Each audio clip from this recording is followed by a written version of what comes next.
임대주택 네가 가라. 임대주택이 좋으면 당신들이 먼저 거기 가서 살아라. 강남에서도 고급 주택가에 살면서 일반 국민들을 향해서 그런 말을 하니까 먼저 모범을 보여서 거기서 살아보세요. 그럼 우리도 따라 살게요. 정부, 여당 또 정책 책임자들의 그런 이중성에 대해서 단도직입적으로 찔른 표현이라고 생각합니다.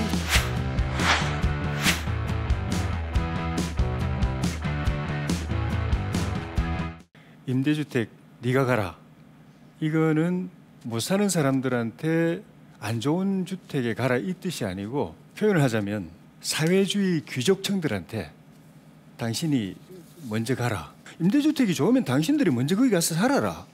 인서울 하기도 힘든데 서울에서도 강남에서도 고급 주택가에 살면서 일반 국민들을 향해서 그런 말을 하니까, 소박한 욕망을 가진 사람들한테는 그거 버리고 살라고 하니까 이중적이고 비양심적으로 보이는 거죠. 그래서 그게 정말 좋으면 먼저 모범을 보여서 거기서 살아보세요.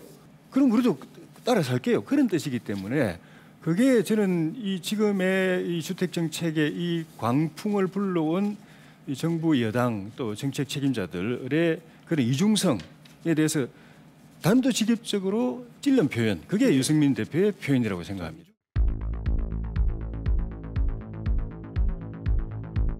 임대주택 정책을 통해서 지금 부동산 문제를 해결할 수 있으면 좋겠습니다. 근데 제가 볼 때는 해결 안 될 것 같아요.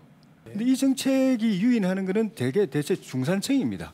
중산층에 아직 자기 집을 못 가진 분들. 근데 지금 우리 국민들이, 특히 중산층이, 지금 부동산 문제는 그 중산층의 시장의 문제인데, 공공임대주택을 아무리 크게 짓고 좋게 짓고 또 좋은 환경에서 짓고 하더라도 이쪽으로 중산층의 그런 내 집 마련 꿈을, 자가 소유의 꿈을 흡수를 못하는 이유가, 이건 내 집이 아닌 거예요. 예. 내가 처분할 수 없는 겁니다. 또 하나는 집이라는 것이, 이 공공임대주택을 계속 제시하면서 이쪽으로 살라고 하시는 분들은 그 주거의 개념만으로 생각하는데, 많은 분들이 이거를 자산의 개념으로 생각합니다. 집이라는 공간 자체가 부가가치를 가지는 이상은 그 부가가치가 상승할 때마다 가격이 올라가고, 그래서 내가 가진 집이 자산이 늘어나고 하는 거는 자연스러운 겁니다. 그래가지고 내 자산이 늘어나고, 그래서 늘어나면 그 집보다도 더 좋은 집으로, 더 좋은 환경에 가서 살고 싶어 하고, 그게 30대, 40대, 50대 살아가는 생활들의 다 꿈입니다. 공공을 위해서, 공동체를 위해서 그런 사적 이익은 마음 비우거라 이거거든요. 안 됩니다.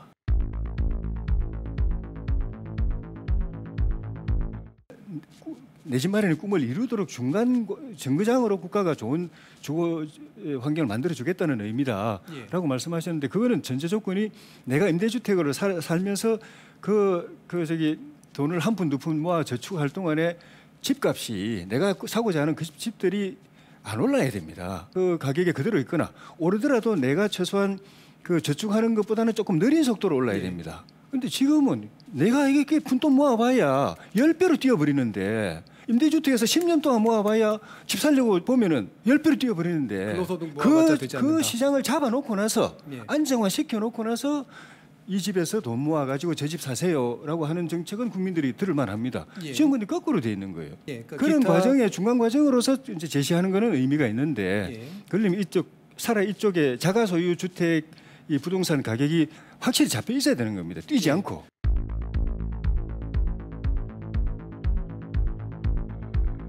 시장은 기본적으로 돌아갑니다. 돌아왔고 지금까지.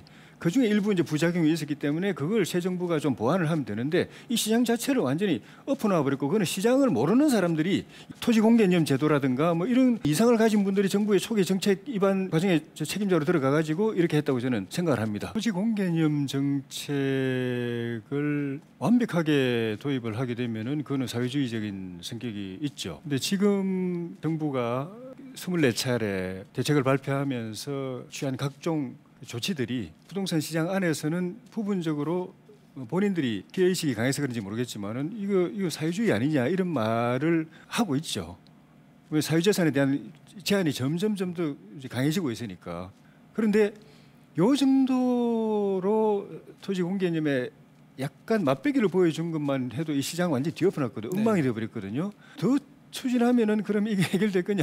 제가 볼 때는 체제 자체를 완전히 사회주의, 뭐 공산주의, 계획경제, 정부 통제경제 모든 걸 정부가 알아서 결정하고 민간은 그냥 따라서 오는 그 경제로 가지 않는 이상은 토지공개념을 완벽하게 도입하기는 어렵다고 보고, 그거는 우리가 뭐 더 이상 뭐 이야기 안 해봐도 역사가 다 실패로 이제 보여주는 것이기 때문에 네. 그런 측면에서 기독교 일부에서도 토지공개념을 주장하는 분들이 계신데 그분들의 생각도 기본적으로는 사회주의 이념하고 약간 비슷한 부분이 국민을 선량한 존재로, 예, 양심적이고 도덕적인 존재로, 욕심 없이 공동체를 위해서 자기 걸 내놓는 존재로 설정을 하고 이 제도를 고민하는 데서 이게 현실성이 떨어지는 거예요.